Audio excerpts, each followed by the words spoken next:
В конференц-зале Республиканской национальной библиотеки имени Анахарсиса прошел вечер памяти выдающегося сына Осетии Костахи Тагурова под названием «Коста как художник». Мероприятие посетили работники библиотеки, а также студенты художественного училища вместе с Сарматом Засеевым и Ахсартагом Алборовым. Главной темой вечера была жизнь великого Костахи Тагурова, его труды и путь его становления как на поэтическом поприще, так и в искусстве. Окунуться в мир его картин, понять полотна гения и почувствовать настроение и буйство красок. Именно это стало главным двигателем сегодняшнего мероприятия.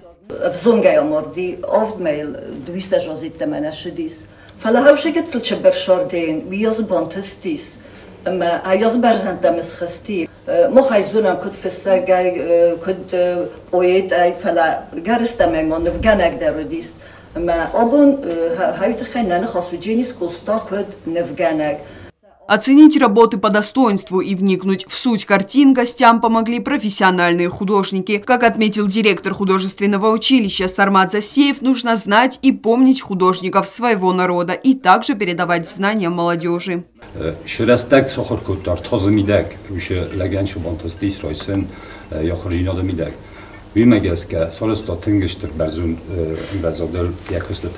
ما فندش همین نسون بودن قبول دادن منش آخر گرم دونا گوسم همین قبول داد که نمیشه دیساجی کست تماتن کزان قبل فازین جنیس خیشان در تنن جینات همین سخورا در فلدر باکوسی نفجانك شمان السيس كان في الساك شمان السيس هو يخط لك فرصة قمرات تماما ما قدم أجازك ما بون وفت زاغم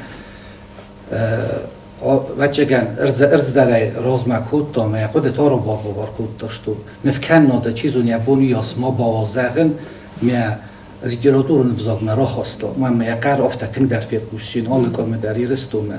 Студенты художественного училища активно проявили себя во время дискуссий, а также сочетали стихотворения собственного сочинения.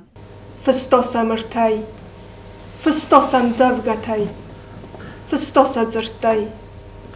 Аргома ядзылен растинал цутта, фстоса цасыгима, каракатца, адамай ворстуй, водостацатта. Оценила картины глубоким профессиональным взглядом и искусствовед Эльза Гучмазова, отметившая, что каждое полотно является шедевром. Он сам писал, что сперва он художник, но я считаю, что сперва он публицист, сперва он литератор, сперва он драматург, сперва он этнограф. И больше заслуги у него именно на поприще литературы, а потом он уже художник. И если бы он окончил, это был бы великий художник. Анна Гаева, Рауль Кочиев, информационный выпуск сегодня.